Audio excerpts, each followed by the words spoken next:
Rabino Jacobs, obrigado por estar conosco aqui. Então eu só quero mostrar esta declaração de Benjamin Netanyahu dizendo: Israel lamenta profundamente o trágico incidente que ocorreu hoje no Hospital Nasser, em Gaza, dizendo: Israel valoriza o trabalho de jornalistas, profissionais de saúde e todos os civis. As autoridades militares estão conduzindo uma investigação minuciosa.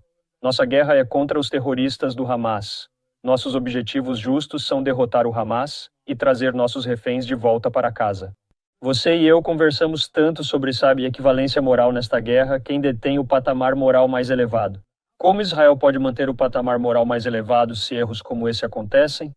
Bem, Andrew, a guerra é uma proposta infernal. Sabemos que em muitos casos, e este não é exceção, não há dúvida de que hoje foi uma tragédia. E o primeiro-ministro de Israel disse que foi um erro trágico.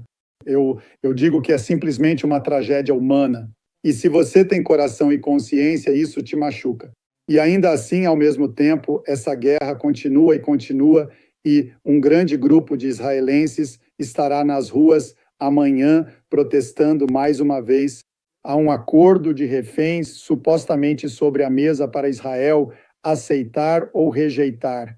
E a maioria dos israelenses diz que é hora de trazer esses reféns para casa, acabar com a guerra, e então erros como este não acontecerão. Mas Gaza certamente ainda é vítima do Hamas. Todo mundo sabe disso. Mas Israel é um país com uma forte base moral, então assume a responsabilidade. Ela deve aceitar a responsabilidade de ser uma herdeira sólida e garantir que a ajuda humanitária chegue, e isso ainda está em crise. Então, há tantas coisas causando essa dor. Esse bombardeio equivocado do hospital, acrescenta dor sobre dor.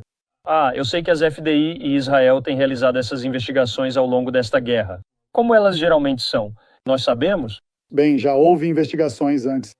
Esta é mais uma tragédia. É difícil fazer uma investigação em meio à guerra, mas um exército guiado pelo Ruach Tzahal, que é o código de ética para a conduta na guerra, precisa realizar uma investigação para garantir a responsabilização e deve assegurar que atos como esse sejam evitados no futuro.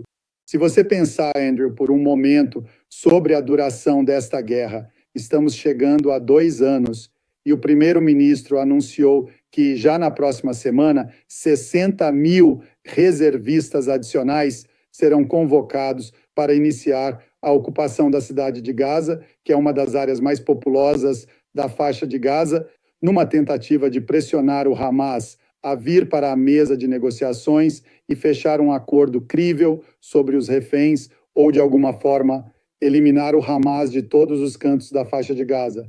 De qualquer forma, este é um momento fundamental em que se exige uma investigação, mas principalmente há um clamor forte para acabar com esta guerra, trazer os reféns de volta para casa, levar ajuda humanitária à faixa de Gaza nas quantidades necessárias e encerrar este capítulo horrível e mortal nesta guerra interminável contra o Hamas. Então acho que a minha pergunta é: para onde vamos a partir daqui? Quero dizer, qual é o status agora das conversas sobre o cessar-fogo, das negociações para a libertação dos reféns, se é que existem? Eu sei que o quadro Wickoff ainda é viável. Pelo menos o Gabinete de Guerra de Israel ainda está, de certa forma, considerando isso. O Hamas aceitou algum tipo de versão da proposta Wickoff. Quão distantes eles estão neste momento? Andrew, acho que ninguém realmente sabe.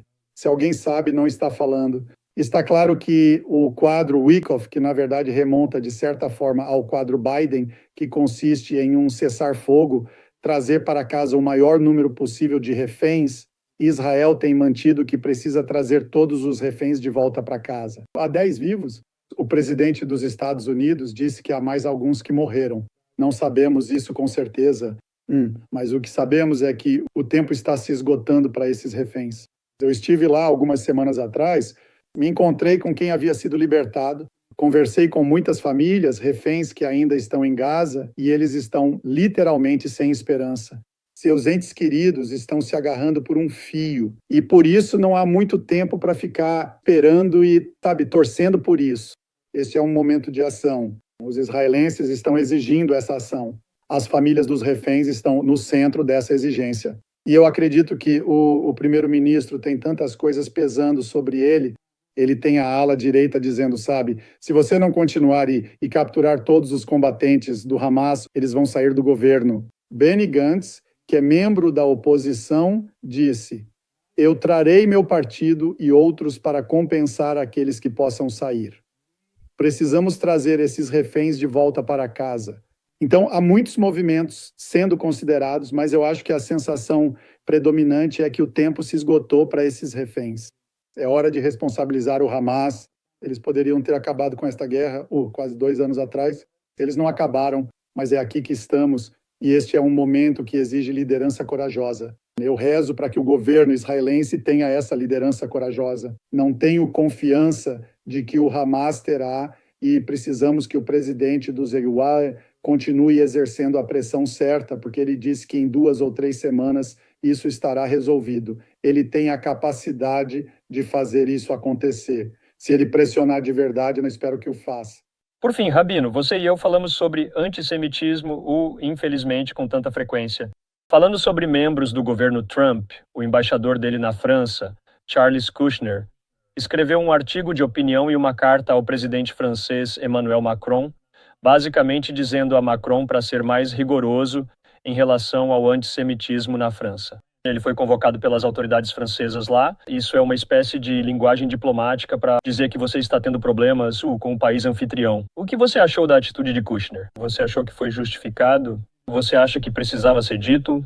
Acho que precisava ser dito e acho que é verdade que a França não tem sido forte o suficiente no combate ao antissemitismo e estamos falando de anos e anos.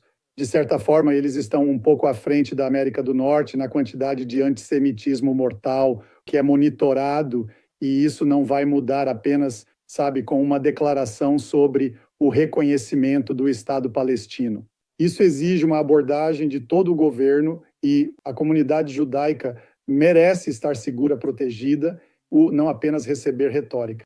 E eu acho que, quer gostemos da maneira como Charles Kushner fez isso, acho que precisava ser feito e acho que ainda precisa da quantidade certa de pressão e da ideia de que isso continua, o antissemitismo continuou, tem sido mortal você sabe, por muito tempo na França. Sim. É inaceitável e também tem sido mortal aqui, sejamos bem claros. Claro. Os Estados Unidos da América não estão em posição de julgar apenas os outros, então acho que todos nós temos que ser muito mais duros com o antissemitismo e, ao mesmo tempo, não minar os fundamentos da nossa democracia. Essas são 2 coisas pelas quais precisamos lutar e precisamos combater o antissemitismo e manter nossa democracia forte. É assim que os judeus têm sido mais protegidos ao longo dos séculos e isso continua sendo verdade hoje. Espero que esse seja um dos compromissos que teremos aqui na França e em todo o resto do mundo. Sim. Rabino Rick Jacobs, como sempre, muito obrigado por ter paciência conosco esta noite. Nós nos estendemos um pouco e conversaremos em breve. Bom estar com você.